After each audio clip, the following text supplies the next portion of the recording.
Hello, everyone, and welcome to another exciting episode of Digging for Gold, the only podcast where you get to hear me talk about all my favorite comics and comic-related material. The value of that particular claim may vary. Sadly, folks, this will be my last podcast for a little while. The holidays are coming up, so I just won't have the time. Think of this as a season finale of sorts.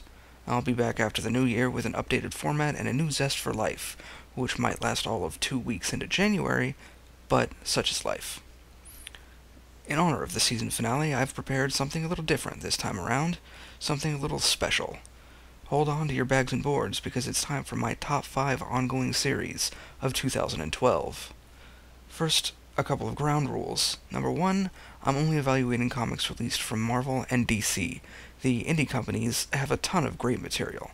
I get a kick out of Image's Little Depressed Boy, and IDW's Lock and Key has been constantly phenomenal, but unfortunately, I just don't have the time to focus on them.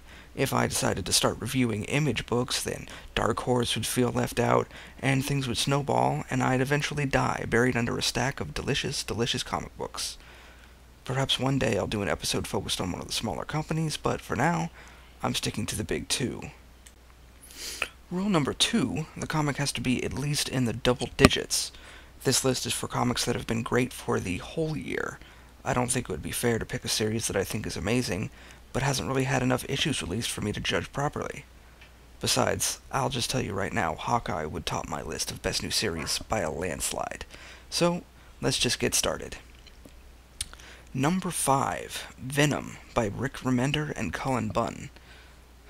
Whoever thought that Flash Thompson would become my favorite version of Venom? I certainly didn't. At first, an old high school buddy of Peter Parker's, Flash Thompson evolved into a war veteran and a true hero in the pages of this comic. The Venom symbiote is utilized for the good of the country as Flash works with the U.S. government and later with the Secret Avengers to fight evil. This book delves deeply into how being a superhero affects the people around you, for better or, most times, for worse. It uses the symbiote as a metaphor for Flash's continuing battle with alcoholism. He's addicted to being Venom, to saving people, but at what cost to his relationships with his family? And when his abusive father is thrust onto his deathbed, it puts everything into perspective, as he learns to forgive himself for a life of abusing himself and others. There are 27 issues released so far, and if you like an anti-hero with a troubled past, I would seriously consider picking it up. Number 4, The Punisher by Greg Rucka. Another anti-hero with a troubled past? I swear this isn't the whole list. I'm actually not a fan of the Punisher in most cases, but this series may have swayed me. It's a superb character study on the Punisher and why he does what he does, because nobody else should have to. It introduces a new character named Rachel Cole Alves, a Marine who had her husband killed on their wedding day. The Punisher takes her under his wing and teaches her to punish, all the while trying to show her that it's not the only way. Through her eyes, you see the cost of living for revenge, and this series pulls no punches in that regard. By the end, Frank Castle is beaten and bandaged, but he still soldiers on so that Rachel doesn't have to. It's beautifully violent, and the painterly art style clashes with the grim nature of the story, but in just the right way. Sadly, it was cancelled after just 16 issues, but don't let that deter you. It's still a great book that's worthy of a peek. Number 3, Wonder Woman by Brian Azzarello. From the very beginning, this series has been divisive among Wonder Woman fans. It breaks free from the continuity of the past, changing her origin story and tying her adventures much closer to the Greek myths that she supposedly comes from.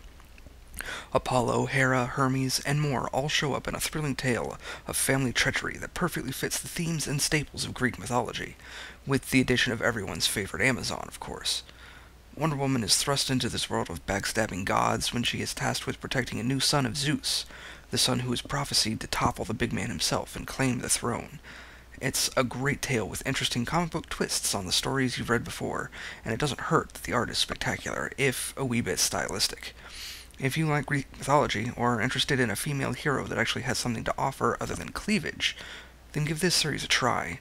Issue 14 comes out this month, and I don't think you'll be disappointed. Number 2, The Rotworld Saga. Yes, I'm cheating on this one. This is actually 2 books. Animal Man by Jeff Lemire and Swamp Thing by Scott Snyder. I'm sorry, but these books are both so wonderful, and both so linked together, that I couldn't choose just one. The premise is simple. There are three ancient powers that are constantly fighting for supremacy. The red is the power of animal life, the green is the power of plant life, and the rot is the power of death and decay. Animal Man and Swamp Thing are the champions of the red and the green, respectively, and they must team up to take down the armies of the rot. The story manages to balance grand-scale lore while still focusing on the development of families and what it means to truly love one another. It's gruesome, gory, and grandiose, and at the same time, heartwarming and even humorous.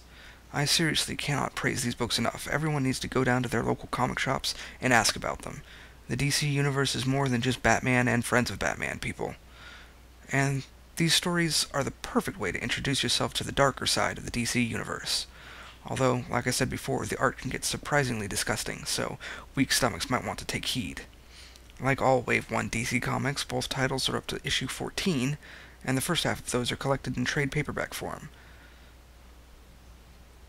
And now, for my number one pick, Journey into Mystery by Kieran Gillen. I've talked about this on the show before. If you know me, you knew this was coming. Very rarely have I read a comic that was so beautifully drawn, so cleverly written, so well put together as this one. Even the recap pages are worth a note. It actually managed to make me both laugh and tear up, sometimes in the same issue. This is the only comic on my list that doesn't start at number 1, but you don't need much to get up to speed. Loki has been reborn as a child, who's apparently a good person now, and yet somehow, no one ever believes him. And from there, you're off on grand adventures where he takes down whole civilizations, ends up being a matchmaker for 2 demonic dogs, falls in love with a disembodied hand, and so much more. I don't want to get into too much spoiler territory, but you just have to trust me.